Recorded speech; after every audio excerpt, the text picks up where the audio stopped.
এই guys, welcome back to our new blog. তো guys, তোমরা সবাই কেমন আছো? আই হোপ তোমরা সবাই অনেক ভালো আছো, আর আমিও খুব খুব খুব ভালো আছি। তো দেখো, এই দিনটা ছিল তোমার হচ্ছে মঙ্গলবার। তো মঙ্গলবারে গিয়েছিলাম ছেলের আবৃত্তির ক্লাস ছিল। তো আবৃত্তি ক্লাসে গিয়ে আবৃত্তি মিস আর কি আসতে লেট হয়েছিল, মানে ও আর গেছিলো রায়গঞ্জে, তো আসতে দেরি হবে। তাই ছেলে বললো, মা আমার খুব খিদে পেয়েছে, তো চলো যাই খাওয়া দাওয়া করি। তো তারপরে কিন্তু ছেলেকে নিয়ে খাওয়াতে চলেছিলাম। তো ছেলে কী কী খেয়েছে তোমরা দেখলে পরে অবাক হয়ে যাবে।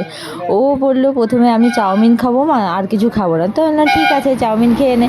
তারপরে কিন্তু চাউমিন খেয়ে নিল। এবার চাউমিন খেতে খেতে বলে কি, মা তুমি একটু খাও। আমি বললাম, না না আমি খাবো না, তুই খা। তারপরে দেখো, এই দোকানটাতে যে চাউমিন ছিল, চাউমিনটা সত্যি আজকে প্রথম খাচ্ছিলাম, কিন্তু চাউমিনটা সত্যি খুব সুন্দর ছিল। তারপরে কিন্তু ওর মিস আসতে আরও দেরি ছিল। তখন বলছে কি, মা তুমি তাহলে হচ্ছে কি বলে আর আমাকে চিকেন মোমো দাও। তো চিকেন মোমো ওকে দিলাম।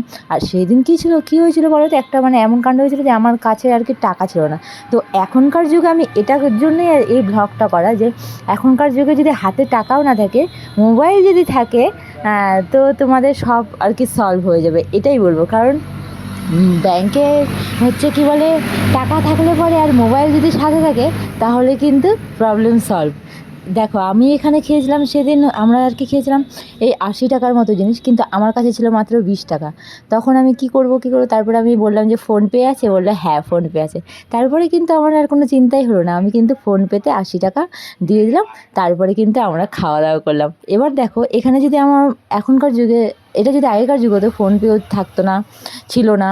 তারপর মনে করো যে টাকা না নিয়ে গেলে, আর এরকম বাচ্চা কাচ্চা যদি এরকম থাকে খাওয়ার জেদ করে, তাহলে মানে ওর প্রবলেমটাও সলভ করতে পারবো না, ও খিদায় থেকে যেত আর কি। এটাই যে এখনকার যুগ আর আগেকার যুগের তাহলে কতটা পার্থক্য, তাই না? তো তারপরে দেখো, দেখতে দেখতে কিন্তু আমার ছেলের চিকেন মোমো খাওয়া হয়ে গেলো। ও তারপর বলছে, মা আমি এখন চিকেন ললিপপও খাবো। তারপরে আমি কি নে, ঠিক আছে, যখন আজকে আবদার করছি। আর ওর শরীরটা ভালো ছিল না, জ্বর ছিল যেহেতু কিন্তু ওকে বললাম যে ঠিক আছে, তোর যখন খেতে ইচ্ছা করছে তুই খা। কারণ 2-3 দিন ধরে ও ঠিকমতো খাওয়া দাওয়া করেনি, তাই ওকে আবার চিকেন ললিপপও খাওয়াই দিয়েছিলাম। তো চিকেন ললিপপটাও এত সফট ছিল আর এত সুন্দর ছিল, দেখো দেখেই মনে হচ্ছে কি, মানে হচ্ছে লোভ লেগে যাচ্ছে যাকে বলে।